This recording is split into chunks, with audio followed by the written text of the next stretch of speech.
కొండ శిఖరం నుండి లేచి పైకెగిసి రావణుని ఆగము ఆగము అంటూ హెచ్చరిస్తూ మంత్రభూతము యజ్ఞమున పవిత్ర పురాడోషమును ఎత్తుకొని పోనట్టుగా, అంటే యజ్ఞమున ఏ పురోడాశాన్ని ఎత్తుకుపోయే కొన్ని కుక్కలు వస్తుంటాయి, కుక్కలు వచ్చి పురోడాశాన్ని తీసుకెళ్ళిపోతుంటుంటాయి. అటువంటి ఆ సాధ్యమిని నువ్వు తీసుకెళ్తూ ఉన్నావా?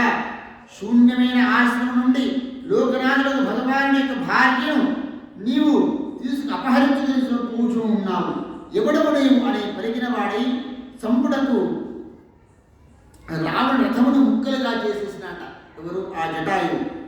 పాదములతో గుర్చుచూ అతను ధనస్సును కూడా ఖండించేసినాడు. అందులో రావణుడు మహాక్రోధావేశుడై సీతను విడిచి తన ఖడ్గమును అందుకుని అతి క్రోధముతో ఆ పక్షిరాజు యొక్క రెక్కలను నరికి వేసినాడు రావణుడు. రెక్కలు విన పక్షి ఏం చేస్తుంది? బహుపైన పడిపోయి కొస ఊపిరితో నేల కూలిపోయింది. వెంటనే మరి ఒక రథంపై సీతాదేవి తీసుకుని రావణుడు మహావేగంతో వెళ్ళిపోయినాడు. తను కాపాడకు వీర రక్షకులు కానక రామా రామా అనుచు జగన్నాథ రాఘవ అంటూ దుఃఖితి నన్ను చూడలేవా అంటూ రాక్షసుని తీసుకువెళ్తున్నటువంటి నీ భార్యను చూచి ఆమెను చూచి నేను ఎంతో దుఃఖిస్తూ ఇలా పడిపోయాను. ఆ భాగ్యశాలి లక్ష్మణ, నన్ను అపరాధం నన్ను క్షమించుము అంటూ ఆ సీతాదేవి రామా రాఘవ అంటూ ఏడుస్తూ విలపిస్తూ ఉందిట. ఆ విధంగా ఏడుస్తూ ఆక్రోషిస్తూ ఉన్నటువంటి ఆ సీతను రాముడు తిరిగి వచ్చునేమో అని శంకతో ఆ రావణుడు సీతను త్వరగా తీసుకుని వెళ్ళిపోయినాడు. ఈ విధంగా ఆకాశమానికి వెలుచు సీతాదేవి కిందికి చూసి కొండలలో తన అప్పుడు ఆలోచన చేసింది. చూసేసి ఆభరణాలన్నీ కూడాను ఎక్కడెక్కడెక్కడ తీసి చుట్టేసి ఒక ఆకాశ మార్గమున కొండలో వేసేసింది. అక్కడ వానరులు కూర్చుని ఉన్న 5 వానరులు. సీత చూసి ఆమె తన ఆభరణాలన్నింటినీ కూడా తీసి తన యొక్క మూట కట్టి ఈ ఆభరణాల నా యొక్క సమాచారం తెలుస్తుంది అనేటువంటి అభిప్రాయంతో కింద వేసేసిందట ఆ మూటను. అట్లా రావణుడు సముద్రం దాటి లంకకు తీసుకొని పోయినాడు. ఆ సీతను తన అంతఃపుర ప్రాంగణం ఏకాంతమున అశోకవనమునందు ఉంచినాడు. ఆ అశోకవనంలో ఉంచి వెళ్ళిపోయినాడు. రాక్షస స్త్రీలు చుట్టూరా కాపుగా ఉన్నారట. ఆ రాక్షస స్త్రీలు కూడా ఆమెను మాతృభావంతో రక్షిస్తూ ఉన్నారట. ఆ అశోకవనమునందు విద్యను కృషించి దీనురాలై సర్వవిధ అలంకార ప్రక్రియలను కూడా తీసివేసి, అంటే లేనటువంటిది దుఃఖము చేత శుష్కించిన వదనముతో అతి విహ్వలురాలై అతి భయముతో ఆ దుఃఖముతో హా రామ రామ రామ రామ అంటూ రామనామాన్ని జపం చేస్తూ రాముని స్మరణ చేస్తూ ఆ రాక్షస స్త్రీ యొక్క బృందముల నడుమ సీతాదేవి లభిస్తూ ఉన్నది. ఓ పార్వతి వినుము. మాయావికు మారీచును వధించి తన ఆశ్రమకు రాముడు వచ్చేసినాడు. దైన్యముతో శుష్కించిన ముఖముతో ఎదురు వచ్చుచూ ఉన్న లక్ష్మణుని చూచి గమనించి అడుగుతా ఉన్నాడు రాఘవుడు. లక్ష్మణ, ఏమిటి నీ విధంగా రావడానికి కారణం ఏమిటి?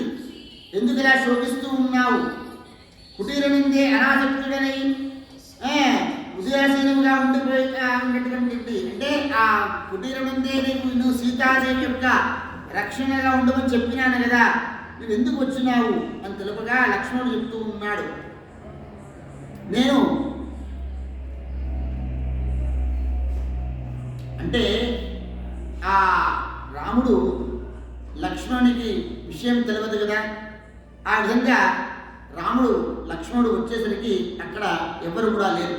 లక్ష్మణుని కూడా ఎందుకు వచ్చినావు అంటే ఇక్కడ విషయం తెలిపేసినాడు లక్ష్మణుడు. ఎవరికి? రాముడికి. అన్నయ్యా, నేను ఎంత చెప్పినా వినలేదు సీతమ్మ వదినమ్మ.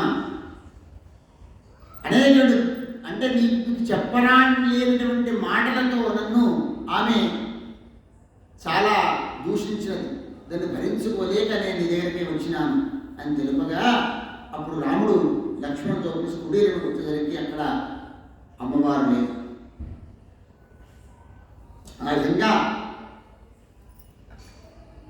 నా ప్రియురాలే సీతను వదిలిపెట్టి ఎందుకు వచ్చినావు, రాక్షసులను అపహరించిందిరేమో లేదా భక్షించి ఉందిరేమో అని రాముడు పలకగా, లక్ష్మణుడిని ఘటించి రోధిస్తూ సీత పలికినటువంటి కట్టు వచనంలో కూర్చి రామచంద్రుడు తెలిపినాడు. రాక్షసులు పలికిన హా లక్ష్మణ అను మాట విని మీ మాట వంటి ఆ మాటను విని నన్ను త్వరగా వెళ్ళమని ఆదేశించినది అన్నయ్య. దుఃఖిస్తూ ఆమెతో, అమ్మా దేవి, రాక్షసులు పలికిన పలుకులు కానీ రాముడికి కావు ఈ పలుకులు. ఓ శుచిస్మిత, నెమ్మది కలిగి ఉండు అని అట్లు ఓదార్చాను ఆ సాధ్యమ తల్లి. ఆమె మరణతో దుర్వాక్యములు నీ ఎదుట నేను తిరిగి చెప్పలేను. చెవులు మోసుకొని బయలుదేరి నేను దర్శించడానికి వచ్చింది అనగా రాముడు లక్ష్మణుడు ఇలా అన్నాడు, లక్ష్మణ, సీత అలా పలికినప్పటికీ నువ్వు చేసిన పని అంత మంచిది కాదు. నేను చెప్పిన తర్వాత సీత పలికినప్పటికీ కూడా నువ్వు రావాల్సిన మాట కాదు. స్త్రీ వచనములను సత్యముగా తలచి సుముఖి అయిన ఆమెను వదిలిపెచ్చింది. ఆమె రాక్షసులచే అపహరింపబడి ఉండునో ఏమో లేదా భక్షింపబడి ఉండునో ఏమో, ఇందులో సందేహం లేదని చింతాక్రాంతుడై రాముడు తన ఆశ్రమాన్ని చేరుకున్నాడు. అక్కడ సీతను చూసి సీత లేకపోవడం చూసి అది దుఃఖితుడై విలపిస్తూ ఉన్నాడు రాముడు.